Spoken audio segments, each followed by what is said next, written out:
speak?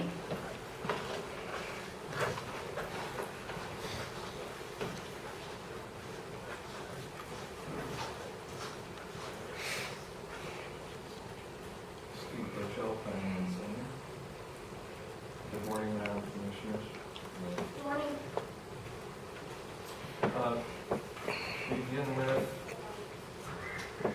from permits from July and August, our totals. Our grand total for July, and this includes the development, zoning, court fines, and miscellaneous fees for like copies and what have you, came to $3,537.29. And then our August grand total came to $2,048.86. And as you can see, we've had a drop in the amount of permits. We do have 4 that are pending, that are under notice of violation right now that may come in. But it seems like development permits are slowing down a bit.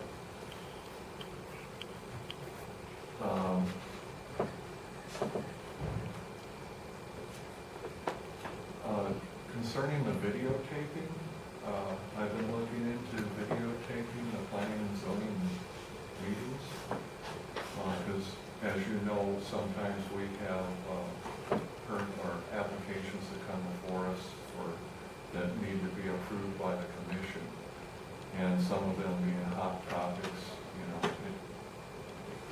may like to have those recorded as well.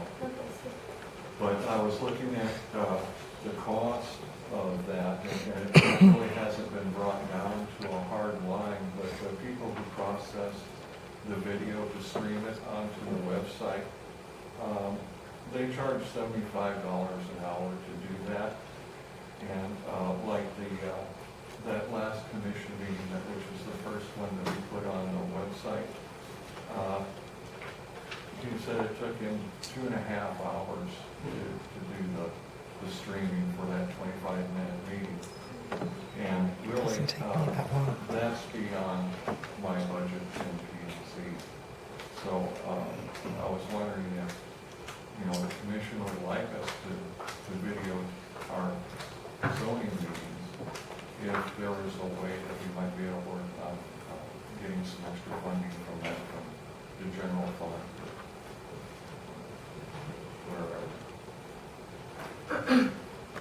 Anything else, and then we'll give you more feedback. Okay. Yeah, it's just something we're looking at. At this last planning and zoning meeting, we had 2 claims of exemption. One was in Deer Canyon Preserve. They're doing a lot line adjustment on 2 of the lots there.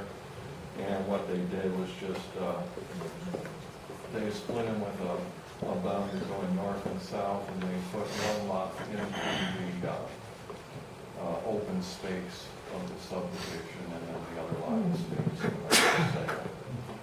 The other one was a family transfer on the south end of Estancia.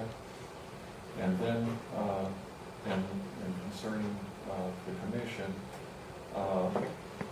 RLF, they're the developer of that Rancho's Los Caballos development south of Mountain Air on Highway 55. They submitted a letter of vacation request for a portion of their subdivision. That'd be lots 8 through 39, which this diagram here in the purple, that's the area that they wish to vacate. And they're also going to vacate that from being under their covenants, regulations, and disclosure statement for the remainder of the subdivision where they do have lots for sale. Anyway, that will have to be approved by the commission.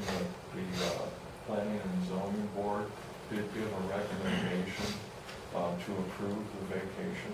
Will that be on our next agenda? Yeah, well, it's up to you guys to set what date so that I can put out the public notice. I just left the signs that were already posted up there out, and I'll just change the dates and the meeting schedule on those signs. And we'll resend letters to the adjoining property owners like we did previously. And then I believe we'll be putting out ad in the newspaper as well, because your part of that will be a public hearing. I know that's in my district, so if you could bring that, as soon as we are legally able to. Because they just want to vacate into Rancho, correct? Correct. Thank you. Yes, and I believe they're selling it back to the people they bought it from, but that's just hearsay at this point. Okay. There was another issue brought up by, Mr. Mills there at the zoning meeting during the discussion phase. It's concerning an application with the city of Moriarty for a fuel stop for trucks and automobiles. I believe they call it a pilot, but it's what I've seen and what I've checked out on this, it's a Flying J travel class. That's located on the west side of Highway 41 and north of the frontage road to the freeway there on the north side of the freeway. And is bounded on the north by Carl Canyon Road, or Carl Cannon Road. And above that, and that's where the city limits is. The center line of Carl Cannon Road is the city limits line and the county line. And north of that, we have the Homestead Estate subdivision. And that's why Mr. Mills was bringing that up as a residence of that subdivision. And I do have a couple of letters from some other residents here that I included in this package that I gave you. One of them was just received yesterday via the manager's office from Mrs. Mignery. I hope I pronounced that right. And then the previous letter that I received the day before the P&Z meeting when I first learned of this, other than an inquiry about the zoning around the roadway a couple months ago.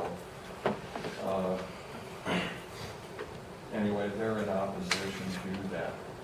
However, so far, the planning and zoning in the city of Moriarty are, which I plan to attend because my board asked me to ask the mayor, if the city of Moriarty was planning to annex that portion of Carmel Canyon Road into the city. Apparently they've done that on a similar situation that occurred some years ago, where we had a lot of debate and things through the county level, and then the city just ended up annexing the property involved with that.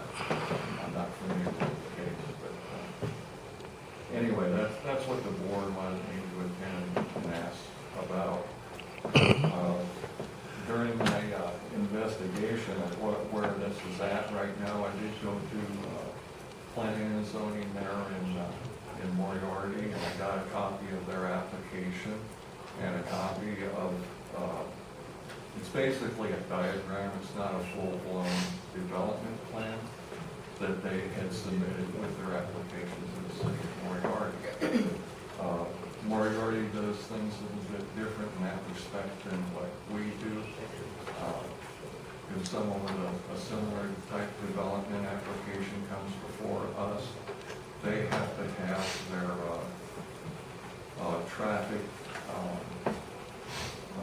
studies, environmental studies, and architectural layouts of their plans done before they apply for that conditional use, because we want to ensure that they have all the environmental and traffic aspects addressed before we make a decision.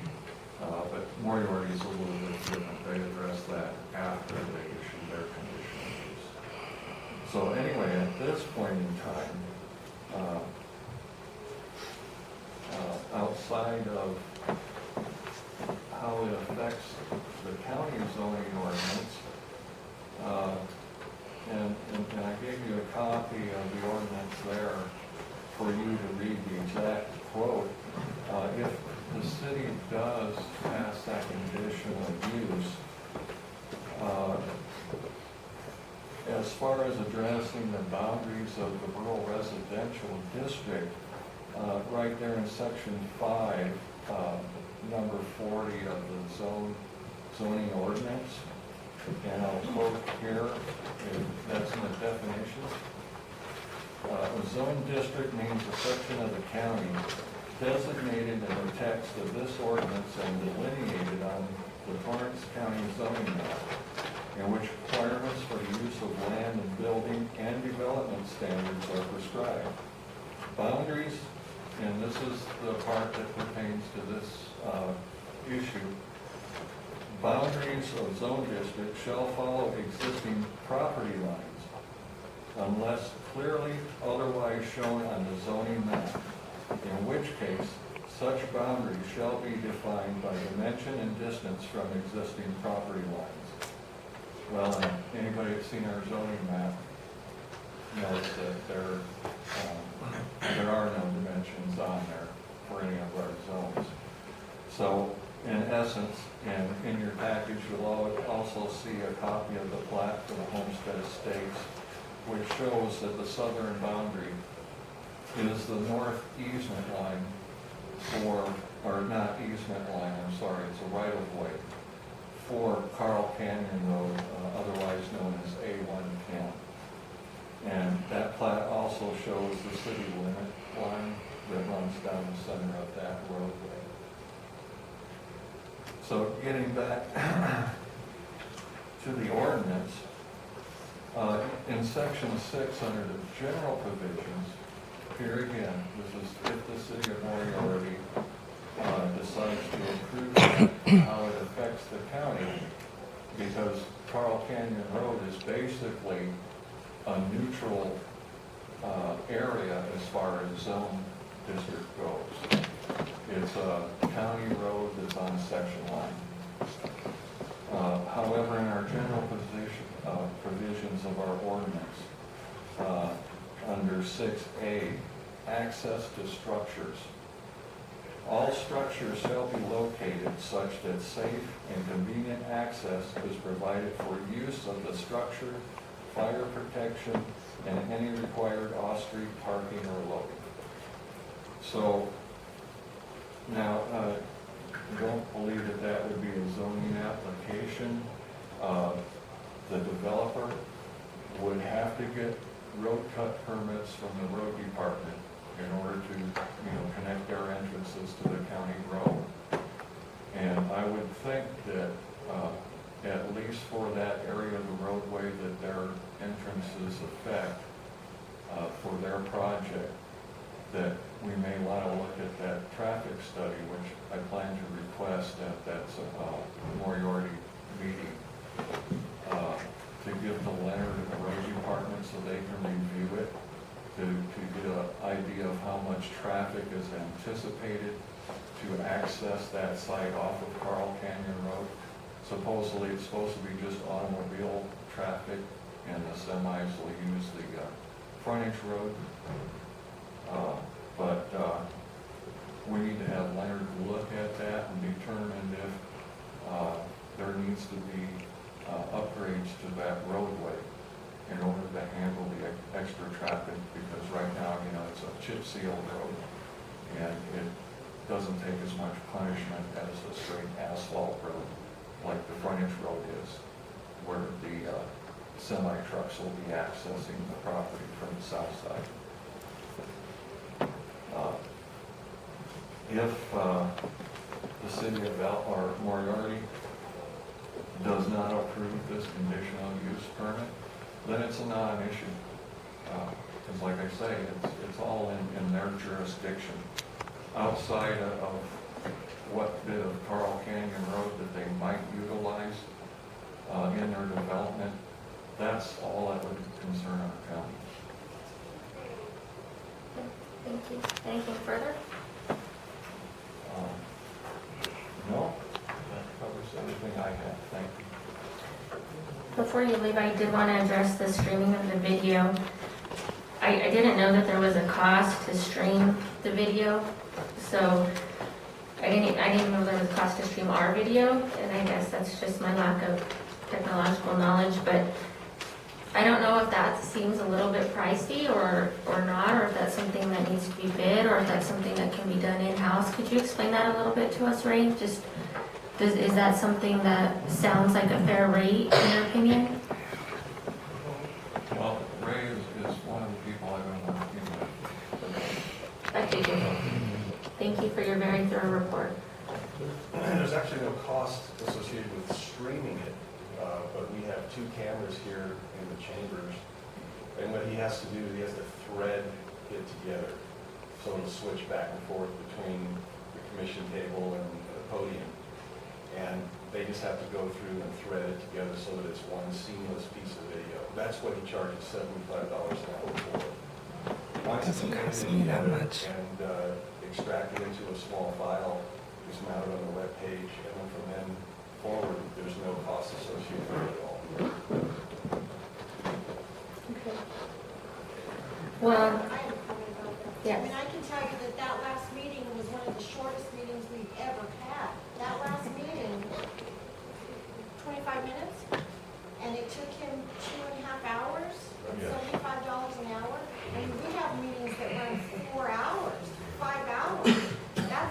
If that's how much it's costing him, that's something to think about. okay. Because that meeting was this long compared to what we normally do. Ray, could that be done in-house, or is it just too much time and specialty and you're doing way too much already? Or can they just let the 2 flow and the person watching it can watch it like I watch it? Like on And their full eyes screen. can go back and forth? I don't think it needs to be edited like that. Right, there are definitely some other options, and we can certainly explore those other options, like maybe just post both Well, videos up there if they want to see the podium, offline if they want to Just see. a moment, George. So, yeah, we have other options, I'd be happy to explore that for you.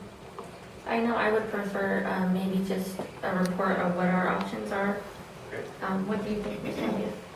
I would like to see, I mean, even if we can at least, have I'm looking at even the Fair Board being recorded, just so that we have documentation of the public meeting, so that when there's questions from the constituents of what happened, what went down, we have those to go back to. So that would be something that we need to consider, because there's other groups that utilize this, that those meetings do need to be recorded, so that we have documentation that we can go back to. I agree. I think it's vital. So if you could provide that for us, I'd appreciate it. Okay, I'll be happy to do that. Thank you, Steve. I know George had a comment. Would you like to come up? I'm sorry? Do you need me here, or can I sit down? No, you can sit down. It's up to you. Dwayne Hewitt, Mountaineer.